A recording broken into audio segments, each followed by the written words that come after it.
Welcome back. A lot of people around the country, politicians, heading out to these proposed sites where nuclear power plants could be in the future if the coalition wins the next election, perhaps a couple more after that too. I spoke to the Shadow Climate Change and Energy Minister Ted O'Brien. He's in Muswellbrook in New South Wales to begin this community engagement on the policy. I started by asking him that seeing as the coalition is calling this a referendum on the policy, would they ditch the policy if they lose the next election? I'll let political commentators like you, who are very good at that, to start making those sort of calls either way. Right now, we are focused on what's in the best interest of Australia. And what's in the best interest of Australia is our energy security, getting prices down for consumers, for households, for businesses. And to do that, you need a balanced energy mix, and that includes zero-emissions nuclear energy. And that's why I'm out here in Muswellbrook today. Had a really good meeting already. Senator Ross Cadell is with me. Barnaby Joyce was hoping to be here, but he's on father duty actually, I think, with his kids' school. I think they're at the Dubbo Zoo today. But listening to the locals here in Muswellbrook, they know more than anyone about their own town, about their own challenges and where they want to take this area for the future. And they also know that the importance of having an energy system underpinned by 24/7 baseload power. That's the big message I heard this morning. Shortly I'll be speaking to the Mayor also. It's important that these are the communities with which we need to engage because they are the ones ultimately who will be able to help Australians underpin our energy security, get prices down, keep the lights on, but they will be the real winners in this approach. You mentioned engage. If you don't get the community on side, though, what then? You're out there in the community. If ultimately there is not community support for a power plant in any given electorate, what happens? Does the power plant go ahead or not? Tom, our plan is upon coming to government, we will have a comprehensive community engagement process.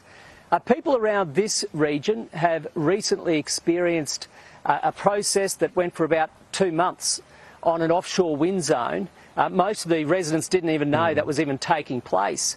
We are talking about a community engagement process under the coalition of 2.5 years, where a community partnership will be established, where we'll have an independent nuclear energy coordinating authority providing information to the local residents, responding to any questions they have, while we also work with the community on a regional deal on an industrial zone and how this community can unleash its economic future with a multi-billion-dollar state-of-the-art zero-emissions nuclear facility. Yeah, what you say about community engagement, you made that point and fair enough, but they won't get a final yes or no say on this. They'll just be one of the factors.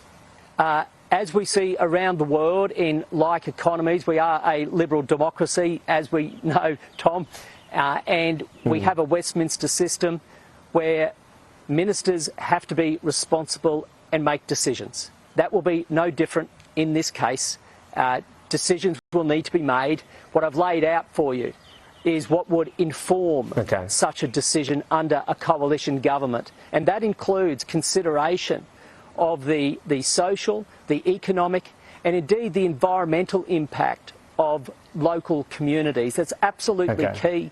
As I've been engaging over the last 2 years, including here across the broader Hunter region and in Muswellbrook, a lot of the concerns for the locals is their way of life, their livelihood and the local environment, the impact of large-scale industrial renewables. Let me just move on to another couple of questions because there's a lot of them. Let's ask that one, in fact, large-scale renewable projects. To get to net zero, is it fair to say you would still need more large-scale renewable projects to be built in the future? We need more renewables, more gas, and as coal exits the system, we're going to have to introduce zero-emissions nuclear energy. But more large-scale renewables, just to clarify. We will absolutely still need to be building some of the industrial scale renewables. We'll also be needing more rooftop solar. But there's no doubt, Tom, when it comes to the industrial scale renewables, one of the benefits of having zero emissions nuclear in the mix is you need far fewer of them. That also means we do not need up to 28,000 kilometres of transmission lines carpeting regional Australia, which is Labor's plan. That's one of the benefits. Okay. We can leverage existing infrastructure. Okay. Cost is to come on this. You'll release that soon, from what Peter Dutton said. When you do have full costings and your full policy out there, will you also say what your policy would do to power prices specifically? Tom, I'm glad you asked that second part of it, because often people ask just about costs. The real question here is it value for money? Cost is only one part of the equation.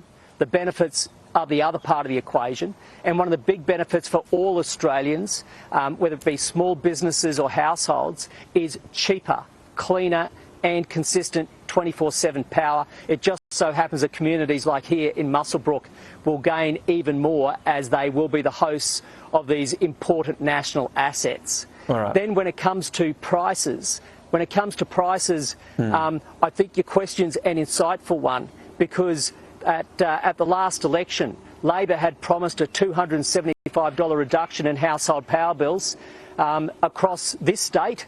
There are families that would need to be receiving an extra $1,000 a year from Labor if they were to have that promise delivered upon. Labor doesn't know economics, has never known how to run anything to do with major projects, and that's why the country is in the trouble it is. Okay. We are certainly comparing the cost of our approach compared to that of Labor's. Okay, fair enough. Well, I won't try to pick through those numbers because we don't have them yet. Just finally and briefly, it's been floated that locals would get money off their power bill in the vicinity of one of these power plants. Is that going to happen? So we'll have more to say about the proposition for local communities.